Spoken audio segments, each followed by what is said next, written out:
Togo. Autopsie du corps du jeune Joseph Kokou-Zoumeke, le rapport victime d'une tentative de faux et usage de faux. Le ministre Mijiawa et le commandant Amegbor au cœur du scandale. L'expertise médicale telle qu'élaborée est incomplète, selon un expert.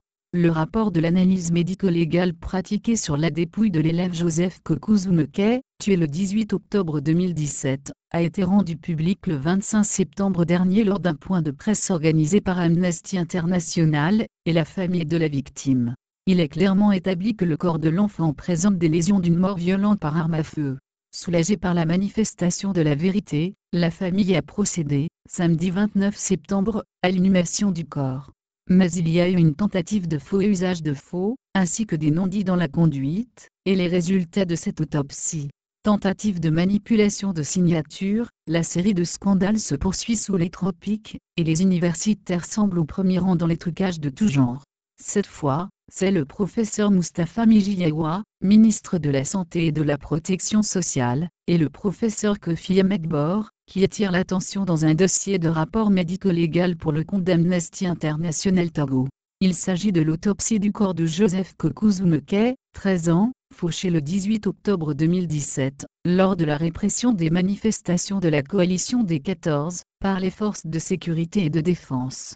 Ce petit garçon qui est allé acheter des condiments pour ses mères, est tombé sur ces bourreaux qui lui ont arraché la vie. Pour faire la lumière sur cette énième mort, le procureur de la République, Blaise Solissam Poyandi, a pris la réquisition NDOG 5878 PR 2017 pour demander une autopsie au professeur François Gado-Napokura, responsable du laboratoire d'anatomie pathologique du centre hospitalier universitaire Sylvanio Olympio, CHU. Ce dernier étant en convalescence aurait, en accord avec le procureur de la République, et suivant la gravité de l'affaire, décidé d'attendre que la situation se calme avant de procéder à cet examen médico-légal. Mais chemin faisant, et sur insistance de la famille du défunt, le procureur de la République prend une autre ordonnance, le 04 juillet 2018, sous le couvert du ministre de la Santé qui, à son tour, saisit le professeur Kofi Amegbor, médecin et commandant des forces armées togolaises, FA. Par la suite, les organisations de défense des droits de l'homme, ODDH, ont été saisies pour l'authentification d'un rapport d'autopsie daté du 15 juillet 2018. Sur le document d'une page, il est écrit « Je sous-signé professeur Gado-Napokura, docteur en médecine, professeur ». Et en bas de page de ce rapport se retrouve la signature, le cachet et le nom du professeur Gado-Napokura. L'incompréhension était totale, car beaucoup de médecins présents dans la salle savaient que le professeur Gado-Napokura a quitté le Togo le 06 juillet 2018 pour la France. Les altercations qui ont suivi ont été vives entre les praticiens, et le vrai auteur qui n'est autre que le professeur Kofi Amegbor, a été démasqué.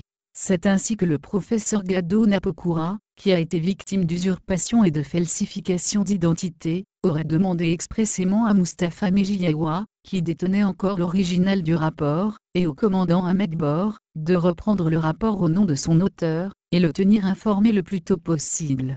Selon les informations, c'est le ministre de la Santé en personne, qui aurait donné les consignes au commandant Kofi Amegbor pour faire l'autopsie, et signer le rapport au nom de Gado-Napokura. Puisque Mijiawa aurait, entre-temps, demandé au professeur Napokura d'apporter ses observations au dit rapport, afin de conserver la signature falsifiée. En réponse, ce dernier a exigé que l'auteur reprenne simplement le rapport en son nom propre avant de le renvoyer à Amnesty International tout en le mettant en copie.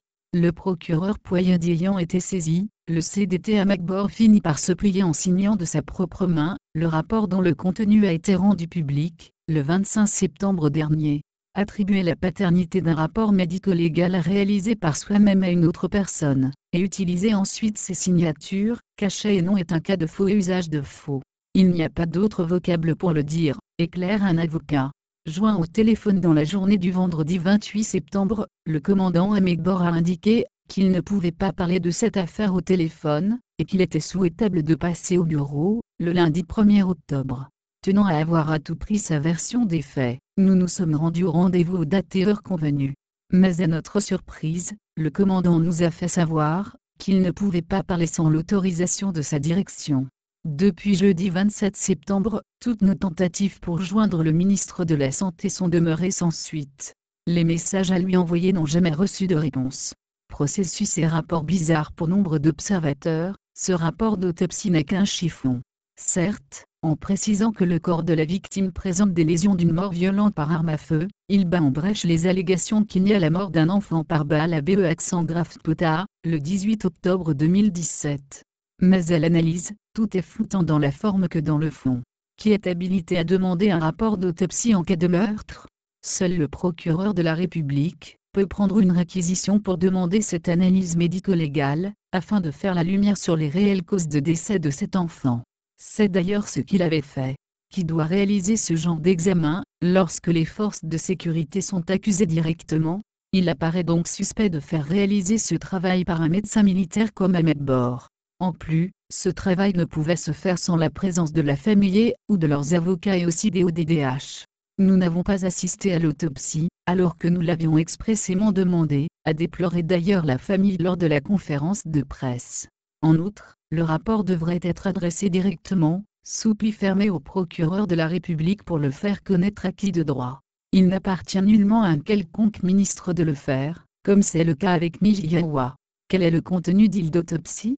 D'abord, une expertise médico-légale a pour objet de faciliter la découverte de la vérité par un tribunal civil ou pénal.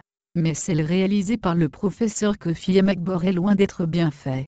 On ne peut pas sortir un tel papier, comme rapport d'autopsie pour un cas aussi sérieux. Sur la forme, on lit au point à examen externe, au lieu de B-autopsie, il met encore à le numéro de référence d'autopsie date de 2017, alors qu'il parle de 2018, explique un spécialiste après avoir pris connaissance du rapport. Selon un autre, l'expertise médicale telle qu'élaborée par le professeur Kofi Amagbor est incomplète.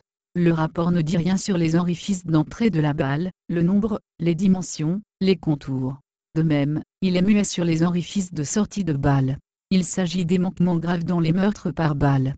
Puisque dans la pratique, c'est lorsqu'il n'existe pas d'orifice de sortie, que le légiste justifie l'ouverture du ventre, afin de prendre possession des preuves, à savoir les balles qui sont supposées causer cette mort. Nulle part dans le document, il n'a mentionné que les balles ont été retrouvées dans le ventre de cet enfant et leur calibre. Tout ceci devrait permettre de déboucher sur le type d'arme, la distance de tir et aussi surtout identifier qui parmi les agents possédait ce jour-là ce type d'arme. Alors pourquoi cette conclusion? Le corps du nommé Zumeke Joseph présente des lésions d'une mort violente par arme à feu. Tous ces manquements graves ne peuvent que fragiliser la famille défunt devant les tribunaux. Car il ne s'agit pas de conclure une autopsie, mais de relever les éléments de preuve scientifique devant aider à la manifestation de la vérité. C'est faire appel les tintamarres de ce même ministre de la Santé, Moustapha Mijiawa annonçant la fermeture de la morgue du CHU Sylvanie Olympio pour une durée de 3 mois à partir du 16 juillet 2018. Un détour à la morgue permet de constater que les travaux de rénovation pompeusement annoncés ne se limitent qu'au repavage de la devanture. Rien de significatif. Seule une vingtaine de cercueils de fortune destinés à enterrer les anonymes sont très visibles dans les locaux. C'est à croire que c'est à cause de la dissimulation des preuves attestant la mort du petit Joseph Zumeke, et certainement d'autres cadavres encombrants, que le pouvoir a inventé le projet de réaménagement de cette morgue. Affaire à suivre. B. Douligna. Source. Liberté NDEG 2768 du mercredi 03 octobre 2018.